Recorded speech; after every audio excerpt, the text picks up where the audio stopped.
How's it going, everybody? My name is Sean Harris. I'm an online student at ASU, and this is my presentation for Criminal Justice 306, race, ethnicity, and crime.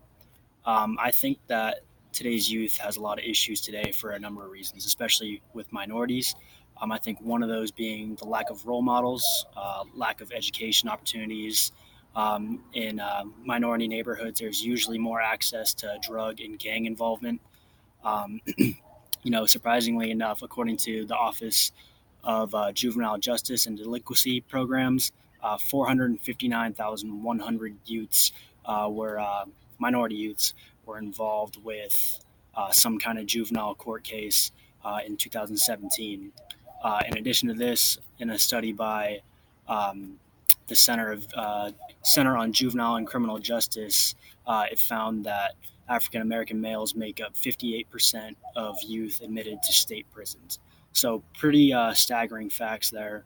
Um, but today's minority youth are at a huge disadvantage, and it affects them in multiple facets of life. Many minority youths today grow up without good, stable role models because they've had this issue for a long time. It's a constant cycle of criminal activity, lack of opportunity, so resorting to a life of delinquency, and there's it's pretty bleak for a lot of these guys. But what I found is that these things can be mitigated a little bit when minority youths are involved in sports. One organization in particular is called Kids in the Game, and essentially what they do is they provide opportunity to low income families to get their kids involved in sports. And so what they have found is that low income families have the lowest participation in youth sports, and over 63% of kids that are not participating in sports are doing so because they can't afford it. So, and another thing that plays a part is kind of this new technological um, generation that we're in. There's a lot more opportunity to sit around or just look at a screen, whether it's your phone, computer, whatever it is. So less and less kids are playing sports, and then you compound that with minority youths who can't afford to play sports. It's just unfortunate. They've got all this extra time, and it's not being used as as a positive. It's not being used to work towards anything. So they have all this extra time to get into whether it be drugs or gangs, which could probably be prevented if they had something like organized sports to participate in. There's obviously a ton of benefits to participating in organized sports. One being better focus in school. If you're doing well in sports and participating, you're probably more likely to have a little bit of motivation going to have success, whether that's pursuing, a scholarship, some kind of award that they're going to give players who, do well in school.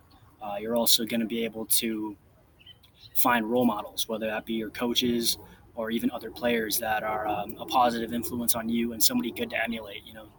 Somebody in the community who's involved in the same thing as you are and is having success is really important to find as a minority youth who's at risk of falling into delinquency.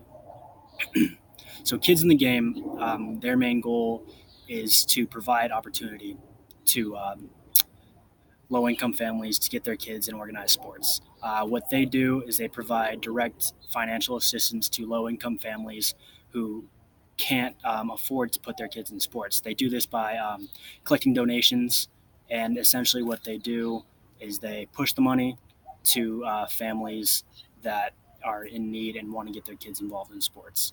In addition to that, they also provide free workout programs in the morning to kids, and so they're really doing their part to try to keep kids busy and get them involved in something positive. A lot of the time, one positive thing will affect multiple aspects of their life. So it's really important that they're doing that. Uh, Sports, it can provide something that you know not a lot of other things will. It'll instill a lot of confidence in minority youths, and it'll instill a sense of legitimacy to the activities that they're doing. You don't have to look over your shoulder or get into bad things when you're doing something like playing sports. Mm. And this issue in particular is being the low participation of low income families in sports isn't necessarily something that we can fix with legislation. It's something that we can all kind of step up and do our own part to contribute to. And like just how Kids in the Game is doing, they're doing their part to get, like it says, get kids in the game, get kids into organized sports, and kind of take them away from a lifestyle that's really negative and it's going to do nothing for them. They're doing their part to break the cycle of delinquency in today's youth. So that's all I have for today. I appreciate you guys listening. Good luck in the rest of your class.